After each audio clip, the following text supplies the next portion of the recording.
Isuzu Philippines continues to strengthen its support to the government's PUV Modernization Program by turning over 2 units of their Class 2 PUVs to the Boracay Land Transport Multipurpose Cooperative. According to Isuzu, they'll be turning over 5 more modern PUV units in the next few months. Isuzu takes pride in providing the first modern PUVs.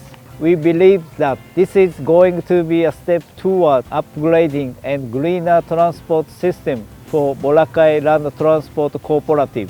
We're very happy with this particular project with Boracay Transport because it's part of the rehabilitation and modernization of the Boracay Island.